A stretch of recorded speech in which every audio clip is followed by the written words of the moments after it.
Hello, my name is Matthew Tatz, and today I'm going to be doing a presentation over my research proposal, the relationship between mercury, urbanization, and salmonella in the American white ibis, Eudocinus albus.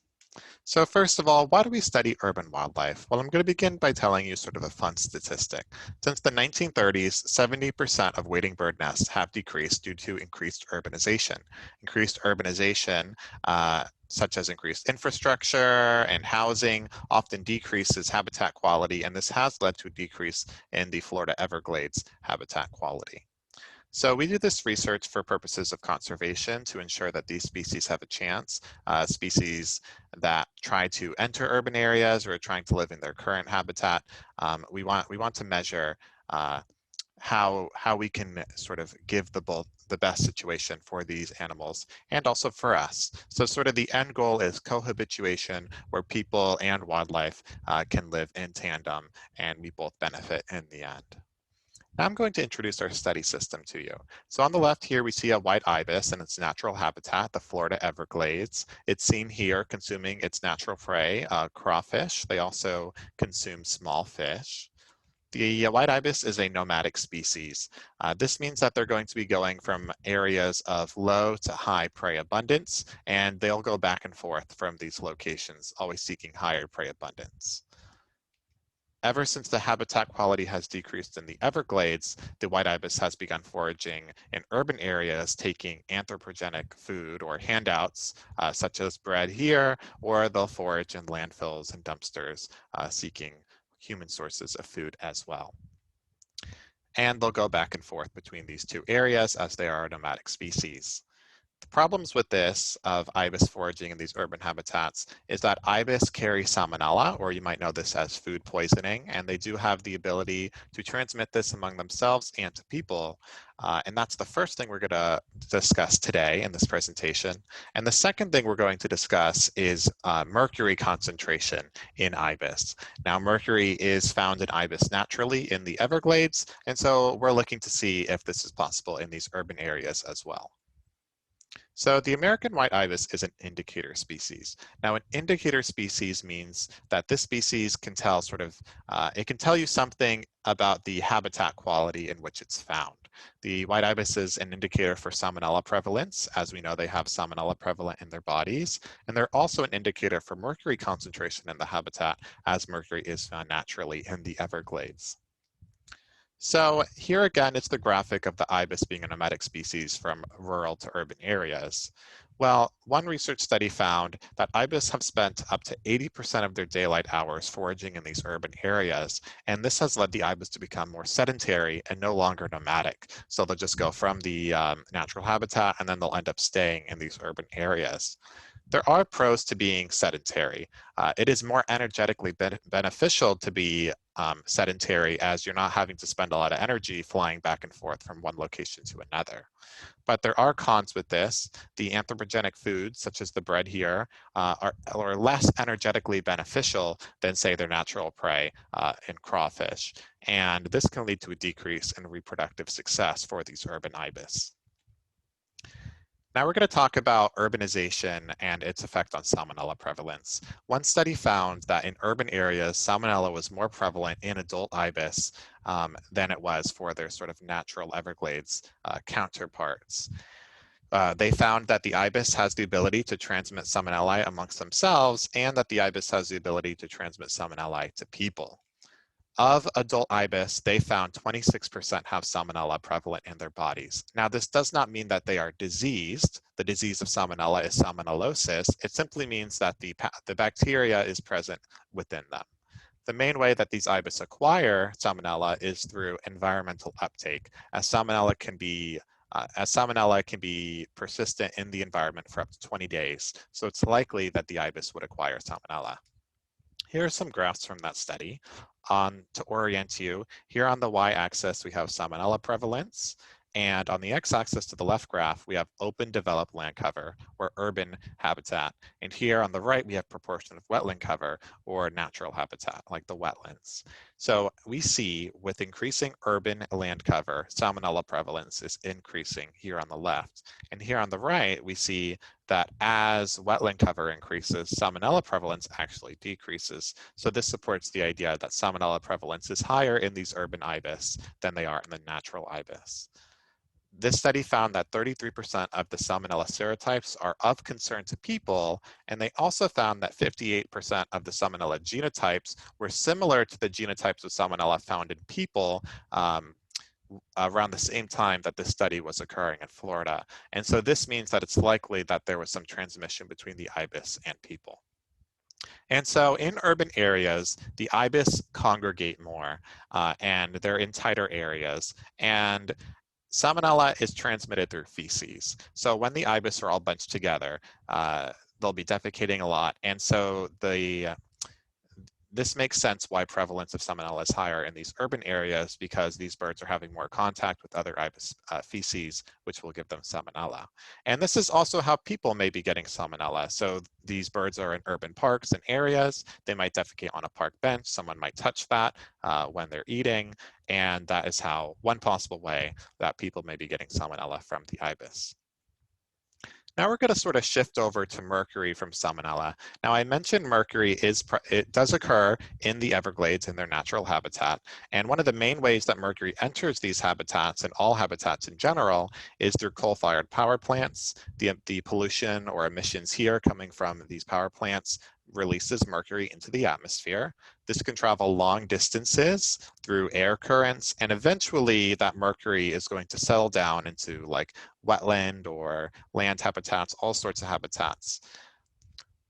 However, what we're going to focus on today is a less spoke about way on how mercury enters habitats, and we're going to be talking about vehicular emissions. Now, this may be a primary concern to urban areas because unlike atmospheric deposition, which kind of pollutes all habitats, vehicular emissions are mainly going to impact urban areas.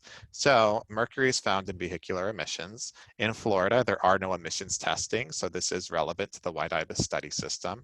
What happens is mercury leaves the exhaust pipe here. It'll travel down roads and other infrastructure, and eventually it's going to end up in ponds or in retention ponds. And the ibis are beginning to breed in retention ponds, and also this mercury will flow off into sort of the ponds and parks, and so they'll be exposed to it here. One study found that these retention ponds do have the ability to turn mercury into methylmercury. Now, mercury is the inorganic form. It cannot be absorbed by animals, but once methylated into methylmercury, or the organic form, it can bioaccumulate up the food chain, and I'll talk about that in a moment. This study found that mercury can be converted to methylmercury in situ, or in the place where the mercury was deposited over time. Now, to give you an idea about how bioaccumulation works, say we have mercury and it's been deposited into this pond. Bacteria are going to take that inorganic mercury and convert it to methylmercury. Then we have animals such as small fish or crawfish, which are going to eat these bacteria, and they're going to have some mercury in their body. Then say a large fish comes along and eats the small fish, they're then going to have even more mercury in their body, and then we work our way up the trophic chain, and we've got high trophic level species such as wading birds or the white ibis, which will be eating these fish, but really they'll be eating crawfish is their main source of mercury, and so that's how mercury is appearing in the ibis. Now we're going to talk about the impact of mercury on songbirds in general. The impact of mercury in terms of immunosuppression has not been studied in wading birds to date, but we have found in songbirds such as zebra finches and female tree swallows that immunosuppression can occur once exposed to mercury. So that's going to cause their immune system to become compromised. And if this is occurring in the ibis, this can lead to some negative effects towards salmonella. So perhaps it would increase salmonella prevalence if their immune system is compromised. It may increase the amount of salmonella shedding occurring from ibis to people, or if the ibis is already infected with salmonella, it can increase the amount of disease found in these ibis. So we propose that chronic mercury exposure in ibis can change salmonella dynamics. For our first hypothesis, we're going to be talking about the interaction between mercury and salmonella. So we know that mercury can cause immunosuppression in some bird species. And we know that ibis already have salmonella within their bodies. So if they are becoming immunocompromised by mercury, we propose that there would be a positive correlation between mercury concentration and salmonella in the ibis. Our objective for this would be to analyze feather mercury levels and to correlate it with salmonella status, which we've previously determined. Our second hypothesis has to do with the interaction between mercury and urbanization. So we've talked about how vehicular emissions can release mercury into these urban areas and how this can get into retention ponds or areas where the ibis are located. We know that ibis in their natural habitats are exposed to mercury and that there's negative effects involved with that. So we propose that there may be a positive correlation between urbanization. As urbanization increases, mercury concentration would increase as well, as that's where these vehicular emissions are coming from. The objective for this is to measure the mercury levels in secondary feathers of the white ibis along an urbanization gradient, which we'll touch on here soon. So our study site takes place in Palm Beach County, Florida. It's in the southeast of Florida. Over the past decade, the ibis population has increased exponentially in these urban areas, and as of late, we've seen urban breeding in these areas as well. And from 2015 to 2017, as part of a prior research project, we collected white ibis secondary wing feathers from all of the adults, and that's what we'll be using to determine mercury concentration in these individuals. So here's the urbanization gradient for how we're going to measure urbanization and salmonella in these individuals. So here we have 4 subgroups, and this is represented by 25 feathers or 25 individuals. And then we have urbanization score here and salmonella prevalence here. So in subgroup 1 and 2, we have an urbanization score of 0 to 34%. And in one of these groups, salmonella was found to be positive in these individuals, and one was found to be negative. In subgroups 3 and 4, we have an urbanization score of 34.1 to 68%, and salmonella was found to be positive in one of these groups and negative in one of these groups. So we're going to collect 100 of those feathers, and then we'll analyze them using a direct mercury analyzer 80 or DMA 80 at the Savannah River Ecology Lab, and we'll be following the methods of Brian Jr. et al. Then we'll be using R to analyze this data using linear regression. So the second part of our methodology is to analyze the mercury concentration in ponds where these feather samples were previously collected. So we plan to collect 2 soil cores in each of these areas. There's 23 sites, so that's a total of 46 samples. And this should tell us if the environmental uptake is similar in these sites where these birds are found.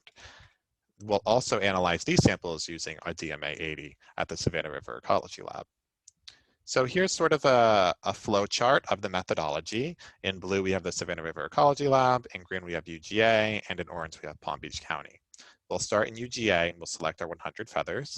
These samples will be prepared for analysis, and then the feathers will be transferred to SREL, where they'll be analyzed using the DMA 80.